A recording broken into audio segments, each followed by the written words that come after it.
rescisão do contrato de trabalho chegou na sua vida. E o que fazer? Reforma trabalhista, os novos direitos para o empregador e para o empregado. Este aqui é o guia atualizado, a nova CLT. Hoje vamos falar de reforma trabalhista. Meu nome é Marcos Vinícius Souza Rosa, sou advogado trabalhista, professor, mestre em Direito Público pela Universidade Federal de Uberlândia e hoje trataremos sobre a reforma trabalhista. Doutor Marcos, reforma trabalhista.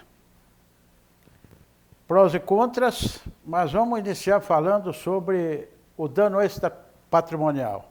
O que o senhor pode nos falar sobre essa questão dentro da reforma trabalhista? Pois não, o dano extrapatrimonial foi elencado na reforma, na Lei 13.467, Paulinho, e atraiu para a CLT toda a questão envolvendo dano moral, por exemplo. Ou seja, ele exclui do Código Civil, né, do artigo 186, que a gente utilizava então subsidiariamente na Justiça do Trabalho. Agora, toda questão de dano moral, assédio moral, que aconteça na Justiça do Trabalho, deverá ser registrada, analisada à luz do 223, que é dividido em A, B, C, D, E, F, G.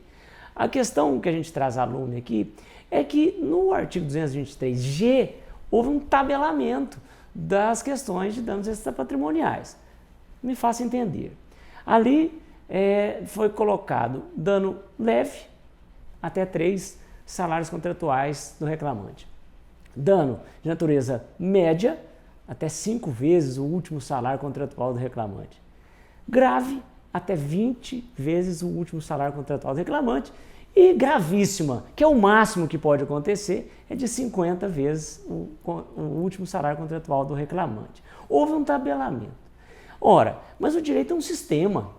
O direito, quando eu digo que é um sistema, ele é um conjunto todo que não dá para a gente fatiá-lo em trabalhista, em cível, não é? Como é feito? Isso é feito por uma questão de organização estrutural.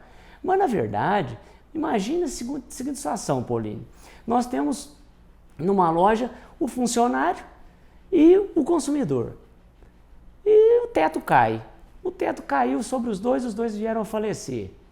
Pois bem, as duas famílias vão ingressar na justiça. A do trabalhador na justiça do trabalho, porque estava trabalhando, e a família do consumidor na justiça comum. Veja, na justiça do trabalho já há um tabelamento. Na cível não. Na cível não. Vai ser mensurado pelo juiz. Exato. Pelo que tiver nos autos ali, né? De maneira que aquele mesmo teto que caiu, eu vou ter uma moral diferente para o trabalhador do resto da sociedade. E há um efeito, então, discriminatório contra o cidadão trabalhador. Então, isso é uma questão que vem sendo discutida, né? Essa constitucionalidade do 223G, porque a Constituição fala que todos são iguais perante a lei. Sim. Não é? Então, há uma inconstitucionalidade. Isso vem sendo, então, debatido nos tribunais. Há de se ressaltar que a reforma é de 11 de novembro de 2017, muito nova, muito jovem, ainda não consegue se chegar tão claramente aos tribunais superiores para resolver isso. Então, demanda um certo tempo. Alguns fóruns, alguns tribunais, algumas varas, têm declarado, através do controle de constitucionalidade difuso, que é inconstitucional, isso é possível. É possível. Né?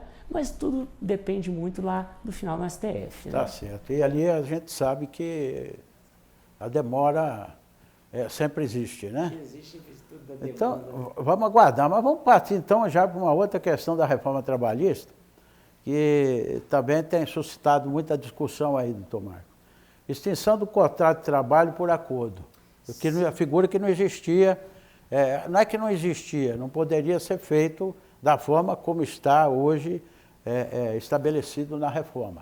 O que o senhor tem a nos dizer sobre isso? Isso é muito importante, foi boa a sua pergunta, Paulinho, porque a sociedade precisa saber dessa nova forma de extinção do contrato de trabalho. Né? A sociedade sabe da rescisão por justa causa, por iniciativa do empregador, rescisão por justa causa por iniciativa do empregado, que é a rescisão indireta, o pedido de demissão e a demissão sem justa causa. Acontece que agora a reforma trabalhista trouxe essa extinção por mútuo acordo, artigo 484-A. Esse artigo, ele vai nos dizer que, estando de comum acordo, patrão e empregado, ou seja, o empregado chega para o patrão e fala, olha, eu não estou querendo ficar aqui, não estou mais satisfeito. Por sua vez, o patrão fala assim, eu também não queria mais você aqui. E, então é possível utilizar esse artigo e eles fazem um acordo da seguinte maneira. O que a lei regula? Olha, aviso prévio, metade, fizeram acordo, né? Então 50%. A multa do FGTS, e deixe bem claro, a multa do FGTS, que é 40%, cai para 20%. Fizeram acordo. E o FGTS, que é um depósito que já está lá na conta, né? Se esse funcionário estiver lá 5 anos, tem lá um depósito de 5 anos, ele vai pegar esse montante que tem lá, pegar 80%. Pode sacar 80% só. 80% só. Né? Agora, tem a contrapartida. Ele não fez acordo, não tem direito a seguro-desemprego. Isso deixar bem claro. Lembrando que o seguro-desemprego teria só por despedida sem justa causa. Sem justa causa, exatamente. Ressalto que os demais direitos trabalhistas assegurados constitucionalmente, esses serão pagos na sua integralidade. Essa questão do acordo, doutor Marco, como é que fica a homologação dele? Há necessidade da homologação? Há participação do sindicato? Como é que está sendo feito esse acordo? Ou basta, entre patrão e empregado, formula esse acordo, faz a rescisão e isso é homologado de que forma? A reforma trabalhista trouxe esse princípio da negociação e trouxe também que agora não há mais a necessidade de homologação pelo sindicato. A gente tinha, antes da reforma, ou seja, antes de 11/11/2017, a obrigatoriedade de homologação para quem tivesse mais de um ano de casa. Isso. Hoje acabou isso, não há mais homologação obrigatória no sindicato. O próprio STF julgou isso já. Então, realmente, agora é o negociado. Então, vai ser feito lá entre patrão e empregado, lá no RH da empresa mesmo. Eles vão fazer esse acordo. Lá no termo de rescisão do contrato de trabalho, vai figurar lá, que é pelo acordo 484A, né? Tem que figurar isso lá, porque é uma nova modalidade de extinção. Então, lá no campo, onde estaria rescisão por justa causa, rescisão indireta, enfim, vai estar lá, acordo pelo 484A. Só mais um esclarecimento para o pessoal que nos assiste, Sim. o pessoal que é leigo, Sim. Não é da área jurídica. Ele se sentir prejudicado, achar que não fez um acordo daqui, passou 3, 4, 5, 6 meses ou mais tempo. De repente ele escutou um outro falar, não, isso aí não é assim, está errado, tá. Ele pode ingressar de alguma forma pedindo uma modificação desse acordo? Existe essa possibilidade ou não? Interessante que quando ele sinta qualquer situação adversa no momento de formular o acordo ou qualquer tipo de rescisão contratual, que ele receba lá no RH com ressalvas. Então ele vai assinar o TRCT escrito assim, com ressalvas. Com ressalvas. Porque ele ressalva seu direito de ingressar na Justiça do Trabalho. Okay. Então isso é fundamental para o nosso público, então, que leigo, quando a gente fala leigo no juridicamente, que faça assim. Né? E as empresas também que entendam que isso é um direito dele, receber com ressalvas. Fica bem transparente assim. Bem transparente, acho que essa é a dinâmica, a tônica do direito atual. Tá. Essa discussão da extinção do contrato de trabalho tem desaguado no judiciário alguma inconstitucionalidade ou não? Ou não? Não, a extinção está pacificado. Tá. Agora é mesmo uma questão de estruturar, né? As empresas estão tomando conhecimento dessa... Sedimentar com o tempo, né? Isso, é a mera formalização ali dessa forma de rescisão. Muito nada melhor, né, Paulinho, do que um programa igual o seu para trazer Muito obrigado, essa questão aí ao público, né? É o que a gente tenta fazer. Na realidade, esse é o objetivo do programa, é atender os operadores do direito e os que não são operadores de direito e têm interesse, empresários, os leigos no assunto também, que possam ter a oportunidade de estar tendo essa explanação brilhante do colega aí. Dentro da reforma trabalhista, outra questão interessante, o acesso ao judiciário.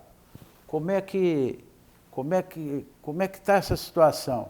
O número de ações diminuiu? Como é que está sendo feito o acesso do empregador e do empregado ao judiciário para resolver as demandas na área trabalhista?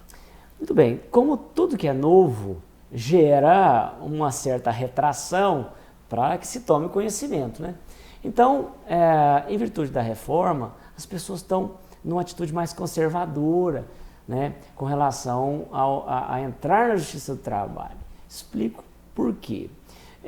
Hoje, né, nós temos aí uma questão de honorário de sucumbência, nós temos uma justiça gratuita na Justiça do Trabalho, que ela está um tanto quanto relativizada, se comparado com as demais justiças.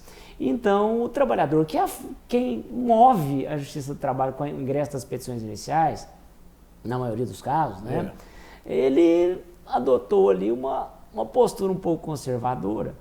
Mas nós não podemos dizer que também é só por conta da reforma trabalhista. Nós passamos um problema econômico, né, que vem trazendo aí sérias dificuldades de emprego.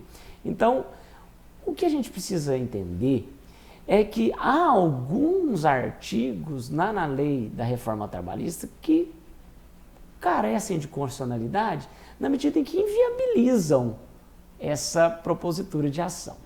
Como assim?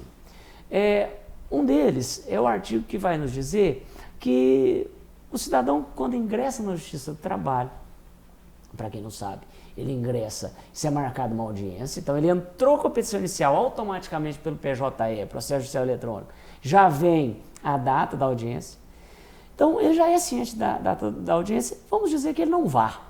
Seja audiência una, seja audiência inicial, ele não comparece. Antes da reforma, ele não comparecia, havia o arquivamento do processo, né, extinção sem julgamento do mérito. Então, quando o reclamante ingressava na Justiça do Trabalho e não ia à audiência, havia apenas o arquivamento, que a CLT chama de arquivamento, a gente chama de extinção sem julgamento do mérito, e ele podia ingressar novamente sem qualquer custo. Hoje, com a reforma, a letra da reforma, para ele ingressar sem que ele tenha uma justificativa legal, do não comparecimento. Do não comparecimento, a lei é clara em dizer, olha, você faltou? Faltei. Por que você faltou? O juiz vai dar 15 dias para que o reclamante, o autor, o empregado justifique. E a justificativa não pode ser qualquer uma, tem que ser uma justificativa prevista em lei. Sim. Se ele não conseguir justificar, para ele ingressar novamente, ele vai ter que pagar custas. O que não existia, né? O que não existia.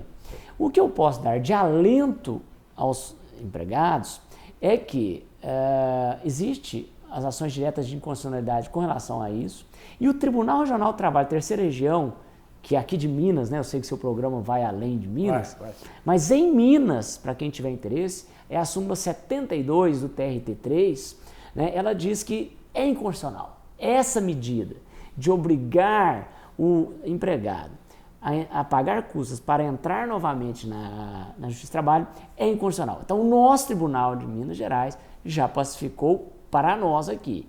Não é pacificado para o Brasil inteiro, porque aí tem que ser pelo TST, né, pelo STF, melhor dizendo. Uma outra questão também dentro da reforma trabalhista, que também tem gerado muitos comentários aí, que é a questão da gratuidade da justiça, ou a justiça gratuita. Essa situação como é que está? Muito bem. Antes da reforma, bastava que o reclamante fizesse uma declaração dizendo que não tinha condições de arcar com as custas e demais despesas processuais, né? Ele fazia essa declaração e que ele não teria que pagar, e que ele era pobre no sentido legal, né? Tudo que ele ganha, ele gasta. Muito bem. Com o advento da reforma trabalhista, houve a relativização da justiça gratuita. Ou seja, primeiro, ele precisa provar que é pobre no sentido legal. Então, não basta só a declaração. Agora ele tem que comprovar. Bom, e como comprovar isso, né? Juntando declaração de imposto de renda, lá na inicial. Ou, não tem que eu não declaro. Você junta lá despesas da sua vida, CEMIG, DEMAI, enfim, né? Comparado com a sua receita. Ou se você ganhou até 40 vezes o teto do INSS, 40% do teto do INSS, melhor dizendo.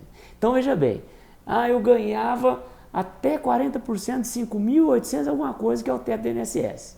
Esse não precisa nem comprovar, é justiça gratuita.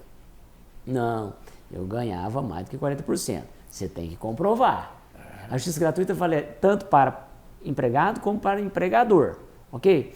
Bom, passado essa questão preliminar, quando o cidadão não tem justiça gratuita, ele não consegue provar a hipossuficiência, ele vai ter que arcar com honorários de sucumbência e honorários periciais. Então, caso ele perca a perícia, ele tem que pagar os honorários periciais. Nós sabemos que a perícia não tem um custo baixo, né? Né? Então, tem que pagar. Antigamente não pagava nada, né? Verdade. Hoje tem que pagar. E a questão dos honorários de sucumbência, o honorário de sucumbência para o nosso público é aquele honorário devido ao advogado ex-adversa, né, que teve êxito. Então, o reclamante entrou com a ação, perdeu, vai ter que pagar de 5% a 15% para o colega do lado de lá, no reclamado. Seja perda total ou parcial. Sim. Então, ele tem que pagar do lado de lá. E aí, 5% sobre o valor liquidado do processo, né? Ou o valor da causa, no caso do reclamante. Né? Ou, no caso do reclamado, proveito econômico. Está claro na lei. Então, veja, na verdade, esse honorário já era muito aplicado no cível. Já era aplicado no cível, sim. Né? Isso agora veio para trabalhista. Salutar. A forma de pensar a justiça do trabalho, o ingresso das ações é que vai ter que mudar. Entendi. Nós tínhamos ações com 40 pedidos, 50 pedidos. Hoje, o colega advogado está bem preocupado com a análise da possibilidade de êxito, com base no ônus da prova, o que ele conseguirá provar, porque senão vai arcar em honorários. Muita transparência do empregado a hora de consultar o colega advogado, né? Fundamental, Paulino, você falou uma coisa fundamental, a entrevista do advogado para com o reclamante. É fundamental. Muito bom, doutor. Uma outra questão, rapidamente. Benefícios, malefícios, ou então balança. A reforma trabalhista, ela veio para beneficiar ambas as partes, empregador e empregado. É uma evolução no direito do trabalho, no direito em geral. Como é que o doutor vê isso? Eu vejo isso como uma mudança de paradigma. A reforma veio para poder alterar a forma de pensar o direito do trabalho. Como eu disse, a gente não tinha custos com ingresso de ações, porque não tínhamos honorários sucumbenciais. Então, agora, é salutar para o processo do trabalho. Nós temos agora ações que estão ali pautadas numa boa entrevista, pautadas pelo menos uma expectativa de probatória importante, né? Isso fez com que reduzisse o número de ações? Reduziu, mas isso acelerou muito o trâmite dentro do fórum.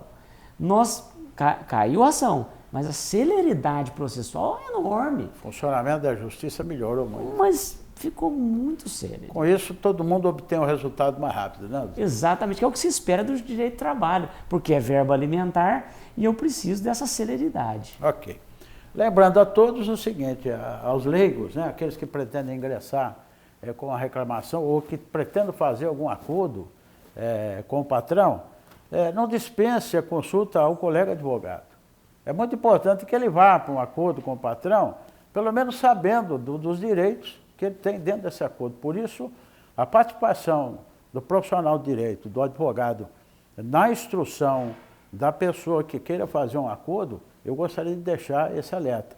Procure o colega advogado, pesquise lá como é que ele pode, a melhor forma de fazer o acordo e até a participação dele, se for o caso, que é muito salutar. É isso, doutor? Perfeito. O advogado é indispensável à administração da justiça, conforme consta na Constituição Federal de 88. Ok.